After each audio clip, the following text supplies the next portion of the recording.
Welcome to Fun with Flags. Hopefully you got that joke. If not, you haven't watched Big Bang Theory and I don't like you anyway. So this is the last one. Yay! Last video on ISE 327, Chapter 15, Managing Participation, Teamwork, and Conflict, right? Because as the project manager, you have this team of people, individuals working with you, and so you got to make sure they participate, they work together as a team, and they're going to have conflicts, and so you got to figure out what you're going to do with that as the project manager, because the buck stops with you, so you got to do it, right? So, manager versus leader, is there a distinction? Yes. Leadership is crucial to project management. Leadership ability, basically it's more important to successful project management is it more important than management ability? Oh yeah, it is, that's for sure. Because management ability, being able to manage things and getting them done, okay. But leadership, being able to lead people and get them motivated to go do something is very different, right? So, leadership example, right? You have Apollo 13, the flight director Gene Kranz, right? Everything he did, he made sure and kept the people there, keep them going, all that kind of stuff. That's not management, that's leadership, you know? Making sure, getting the team together, assembling them, right? With Ed Harris actually in the movie, if you've seen the movie Apollo 13, which you better have seen too, or you're not going to pass this class. But you know, that was the point, is he stayed together with the team, assembled the guys who could figure out how to make everything happen, all the different things that were going on with Apollo 13. That's leadership, right? So roles of a PM, right? They set the mission and the goals. Basically, like they say in Apollo 13, failure is not an option. Listen to ideas and concerns, but basically made final decisions, right? So that's the informed decision part we talked about in chapter 14. And they set the tone, calm, confident, problem solving, right? All those things is what Gene Kranz did and what good leaders can do under a crisis, right? That's all they've got to do. Skills, basically decisive, pick it, good listener, right? See all the sides, pick which one's best. Might not make everybody happy, but that's the way life goes, right? And they have technical competency, they can understand the issues, right? They can understand what the issue is and then go get the right skills and expertise to make it happen. So, leadership roles of a project manager, right? Upward, they've got sponsors and top management to worry about. Downward, they've got the team. Backward, they've got progress, take corrective action as needed. Outward, they've got manage the customer and the stakeholders. And forward, they've got a plan, budget, and schedule. So, they do all of this, right? It is ultimately their responsibility to make all this happen. Do they physically do it? No. They have people who do all this for them, but they have to make sure it gets done and it's cohesive and it makes sense, right? If top management hears that things are going crazy down here, they come to the project manager to rectify the situation, right? Either fire and replace this person or understand what the issues are and go forward. Basically, PM is the center, right? It's the chief of everything. No one else associated with the project has the breadth of responsibility.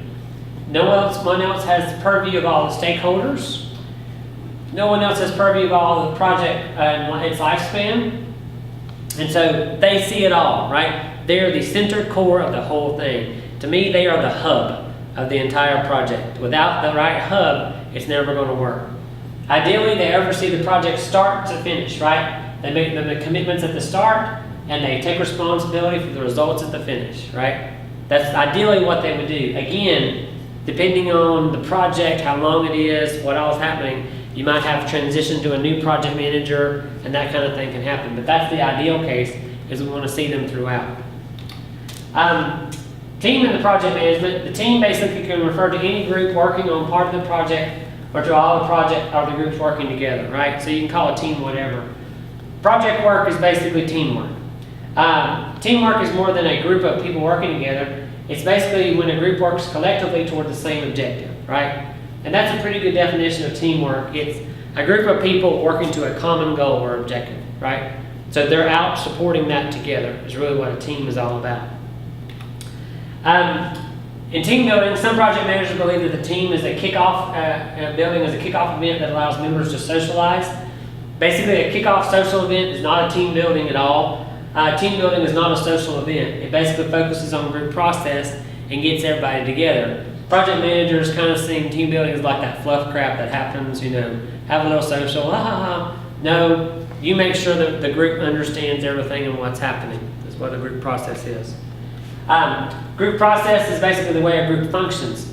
It concerns issues such as how the group handles conflict, makes decisions, conducts work, and divides up work, right? As well as who talks to whom, who is considered important, who is viewed as not important, right? Those are all the group processes that you have to work on to make this team work. For a team to be effective, it must have norms that lead to effective group process, right? So they have to have these norms, these ways we operate, right? So a lot of teams come up with a team charter to then tell how are we going to talk to who, right? Who talks to whom, who is considered important, who's not important, right? How are we going to make decisions as a team? How are we going to figure out the work? How are we going to divide it up, right? All that can be in that charter, so people then can come back and go, what are we saying again? And you look back at the charter, and everybody agreed to the charter, and that's a good way to do it. It takes time, and that's the problem. It's to make a good team, it just doesn't go and happen. It takes a while to get a good team formed, and so that's the problem with all this. Typical problems on team building, right? Their inability to reach agreement, there's lack of innovative ideas, there's too much conflict, or complacency of team members. All of these things are issues on teams, right? Too much conflict can tear our team apart, right? There's good to have some conflict, and my dissertation was actually on this. There's a famous model called forming, storming, norming, performing by B.W. Tuttman. And Dr. Tuttman basically said that's how groups go through things together. They form, they storm, which is conflict. Some conflict is good, right? Expressing different ideas to each other is a good idea. Not saying you suck. That's not a good conflict. Saying there seems to be an issue with the project, there seems to be an issue with your design, let's look at it some more. That's good. Complacency, you're always going to have the wallflowers, right? Everybody can't get the people on the team they want. So you've got to learn how to work with them and to inspire them to want to keep going and persuade them, right? Norms, basically, all groups subscribe to unwritten rules of behavior. They're called the norms. That's when you're norming, right? Norms develop during social interaction. After a short time, a group will develop norms to which most people on the team conform, right? You just begin to do things together the way you do, right? It's just the way we do things, so it's the norm. And usually 95% of the team, 100% of the team almost, will do it that way. You bring in a new member and it's funny. If you bring in one person to like a 10-person team and they've been together for a while, the new person assumes the norm of the rest of the people. And so it's kind of wild to watch. I think it's kind of neat. But that's what you have to worry about in the team. And you want, as a project manager, to watch that the norms are good, right? There can be norms that are bad and you want to get rid of those. You want the norms that are good. And so that's what you're after. Example of group norms. We all listen to Joe because he's the smartest. The team leader makes the decisions. That's a norm, whether you like it or not. Enrique doesn't contribute much to the team because he's a quiet guy. You have those. Dr. Oakley and I call them wallflowers. So they just kind of sit on the side. They never really get involved. They're just, that kind of thing. Ashley and Brad contribute the most because they talk a lot. Harry's a jerk, so nobody pays attention to him, right? That's the negative one that you want to get rid of, but at some point you go, he's always the negative guy, right? So just get rid of him. We don't care. We just don't even talk to him when we do stuff. And so we don't even care what he says. And you have those on the team. Norms develop over time, and the group accepts them and becomes locked into them, into following them. Norms are important because they are often the source of effective or ineffective group behavior, right? You would not believe how quickly this can happen on a team. In like a week or two, a team will start to have their own norms and they function. And they really function as a cohesive unit, which is really neat to watch. It's almost, a lot of people think of it as like a family, a little mini family working, And so you have those kinds of roles and responsibilities within that team when you do that. Group norms basically to address the problems, people procrastinating, unclear responsibilities, unkept promises, lack of challenge, freeloading, poor communication, not knowing what other people are doing, working on, inefficient use of time, poor work quality, do the minimum to get by, waiting for others to do their lack of work, right, lack of frankness. All those kinds of things are things you need to address if you're the project manager and you see them happening on a team, right? You need to make sure they understand it's okay to be frank. Tell us what you really think, right? Initiative, that's not good, if you don't have initiative. Unkept promises, everybody's got crap going on, right? And so you can understand a few things, but after a little bit, nope, we've got to figure this out, right? Effective group norms. People are flexible and accept different assignments. There's a very positive atmosphere of what you want to do. There's a mutual feeling of we. It's not I, it's we. It's not even the royal we, it's the we. We, the team, have to get this done. People keep to schedule. They're prepared for meetings. If they cannot meet assignments, they say so and explain why and get help. There are equitable work assignments, and issues or problems addressed as soon as possible, right? All of these are good things to see in a group or in a team happening, and then you've got a really effective team. Operating guidelines, basically, first you got to think about how will the group make decisions, right? Is it majority vote, consensus, subgroup decision, dictate of the leader? Basically, consensus is best. With give and take, everyone has say and supports the final decision, right? Dr. Utley always says, we would like this, but we'll take this from everybody. As long as there's no this, we're good to go, right? And so that's kind of it. I don't care either way, or yeah, I like it. No is not good, right? So how are you going to make a decision? And you can have levels of decisions. If it's a thing that affects certain aspects of it, it's made by these people. If it's a major decision, it's being made by the project manager, things like that. How will differences between individuals or subgroups be resolved? Differences are resolved outside meetings, so meeting time is not wasted, right? You might have a third party act as a mediator to suggest compromises or alternatives. Might be time limits set on the discussion, and the group takes a vote, right? This happens all the time in the thing called Congress, because we have to set time limits on discussion, they take a vote, they go on with life, right? That's how they decided to figure out differences and vote on things. And so you as a team can figure this out as well. How will you assign roles and responsibilities? So all tasks are done by the total group, individuals or subgroups, volunteer, assignment, right? You got to figure that out. How does the group ensure work will be completed? Only give assignments to people who honestly feel they can handle them and do a good job. Assign everyone a backup person or coworker to monitor and assist. That's kind of shady there, because then you got this person always behind you. That just bugs me. I don't like that one. Group prepares an action list at each meeting, indicate what will be done, who, right? The action item list is a really good idea. The action list is reviewed at every meeting. Basically, people report on the progress, and slackers are penalized somehow, right? And this doesn't happen that often, because if you penalize somebody for being bad, it's always weird. There's a guy named B.F. Skinner who says behavior that's rewarded tends to be repeated. Behavior that is behavior that is met with a negative response is kind of fractionated. You don't know if they'll repeat it or not. And so it's really, don't penalize first. Some people, I've seen some project managers, even in IPT, their first action is penalize. You only do that once and then it's over, So penalizing is the last resort, in my opinion. And then you vote them off the team, right? You kick them off. How a group will ensure everyone feels comfortable, contributes, and is open and honest. Does the team leader monitor the group? Every member expresses an opinion. Appoint a member of a team to serve as a group conscience. All these different things. So you got to make sure everybody feels good and comfortable about what they're doing, right? And they're willing to talk about things. How are you going to evaluate your group process periodically? Periodic review of guidelines versus group behavior, survey, discussion before and after each meeting. How do we think we're doing as a team is what you're after with this one. So the guidelines basically should be agreed upon with consensus, right? Everyone must buy into them and be willing to abide by them for the duration of the project. To me, these guidelines are like the charter, and so you can use that. The guidelines are not cast in concrete, so you can revise them. You might find out, hey, we're human. This isn't right. Let's change. So that's the kind of thing you can do with this. There's conflict, right? There's different kinds of conflict in a project as well. And so you can see there's different sources of conflict in the project life cycle. At its conception, right, The conflict can be priorities, schedules, procedures, manpower, just the classic things.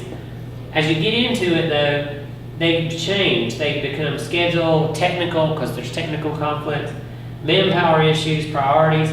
There's also just people issues, because as more and more people come on board, more and more conflict can happen. And so it's the job of the project manager to identify the conflict and hopefully resolve it quickly. That is very seamlessly. If the team doesn't see much about it, that's a lot better.